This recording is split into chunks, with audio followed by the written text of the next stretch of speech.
안녕하세요. 오늘은 치아가 여러 개 없을 때 이제 어떻게 치료하는지에 대해서 설명드리겠습니다.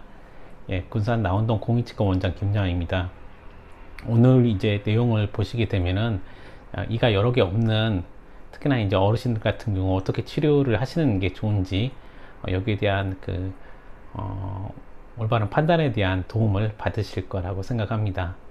예, 오늘은 이제 이가 많이 없을 때 이제 어르신들 같은 경우에는 통증에 많이 무디시기 때문에 일단은 아파서 치과 오시게 되면은 상당히 여러 개의 치아가 없는 경우가 많습니다. 아니 뭐 대부분입니다. 여러 개의 치아가 문제가 있거나 또는 이제 그 상실된 상태로 많이 오십니다. 바쁘게 이제 자식들 뒷바라지만 하시다가 이제 노년이 되셔서 이제 불편하셔서 오시게 되면 그렇게 된 상황들이 많은데 이럴 때 이제 어떤 선택을 하는 게 장기적으로 또 이제 그 뭐지 그 삶의 질을 위해서 어떤 게 가장 좋은지 거기에 대해서 이제 저희가 치료하는 입장에서 조금 말씀드리겠습니다. 일단은 치료를 어떻게 하실지 거기에 대한 생각을 미리 하고 오시는 게 좋습니다. 물론 이제 치과 의사가 선택을 해주는 게 좀 이제 가장 간단한 방법이라고 생각하실 수 있는데 어떤 크게 이제 나는 임플란트 해야겠다, 나는 틀니를 해야겠다, 뭐 이런 대충 판단을 하고 오시는 게 치료를 선택하실 때 미리 이제 약간은 생각하고 오시는 게 좀 좋을 수 있겠습니다. 일단 크게 이제 이가 여러 개 상실이 됐을 때 일을 해놓는 방법은 두 가지가 있습니다. 틀니를 하시는 방법이 있고 임플란트를 이제 해 넣으시는 방법이 있습니다. 임플란트는 이제 뭐 비교적 조금 단순할 수가 있습니다. 이제 이가 하나 상실된 경우에는 아주 단순하게 임플란트 하나 심거나 양옆에 치아를 깎아서 이제 브릿지라는 붙임물로 그 상실된 치아를 대체할 수가 있습니다. 그런데 여러 개의 치아가 상실된 경우, 특히나 이제 임플란트 같은 경우에는 이제 원칙적으로는 이제 상실된 치아 개수대로 이제 하나씩 이제 심는 게 맞긴 한데 일단은 전체적인 그런 밑그림을 조금 그려야 됩니다. 원래 치아의 빠지기 전의 치아 형태가 어땠는지 판단해야 되고 또한 현 상태에서 어떤 치아의 부철이 가장 이상적인 기능과 신미성, 그러니까 보기 예쁜 그런 치아 형태를 가질 수 있는지 조금 예비적인 그런 모델을 이제 직접 만들거나 또는 이제 머릿속으로 구상해야 됩니다.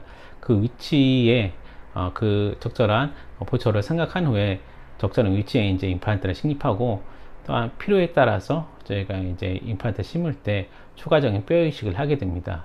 또는 이제 앞니 같은 경우에는 임플란트 심고 나서도 어느 정도 사회생활을 하셔야 하기 때문에 임시 치아를 저희가 해드리기도 하고 말씀드린 바와 같이 여러 개의 치아가 상실돼서 씹는 기능이 많이 부족하실 때는 저희가 임시 틀니를 해서 치료 기간 동안 쓰실 수 있게 만들어 드리기도 합니다. 임플란트 이외에 틀니가 있는데요. 틀니를 사용하시는 방법은 먼저 치료하실 때 어떤 치아를 이제 사용할지 또는 이제 뺄지를 먼저 결정합니다. 발치할 치아를 결정 후 발치를 하고 또 이제 남아있는 치아 중에 틀니가 유지력을 얻을 수 있게 크라운을 해주는 치아를 선택해서 틀니가 이제 틀니 고리가 있게 되는데요. 그 고리가 잘 걸어서 잘 유지를 받을 수 있는 그런 치아를 선택해서 크라운 보철 치료를 하고 보철을 한 후에 그 위에 저희가 이제 일반적인 틀니의 진행 과정을 이제 시작하게 됩니다. 일단 보철을 해서 크라운 보철을 진행하고 그 후에 이제 예비본을 뜨고 예비본을 뜬 후에 다시 이제 예비본으로 만들어진 예비 모형 위에 다시 이제 틀을 제작해서 거기에서 이제 본을 뜨게 됩니다.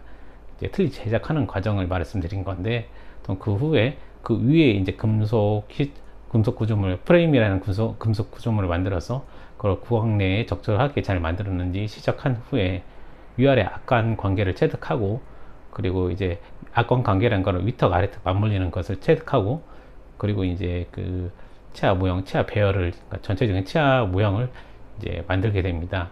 그걸 구강 내에 시작해서 적절한 모양인지 위아래의 악관 관계, 교합 관계가 적절하게 체크됐는지 파악합니다. 특별히 문제가 없기 때문에 최종적으로 틀을 완성하고 구강 내에 시작해서 치료를 종료합니다. 몇 번의 몇 번의 그런 체크를 거치고 나서 적응하시게 되면은 이제 원만하게 틀니를 사용하실 수가 있게 됩니다.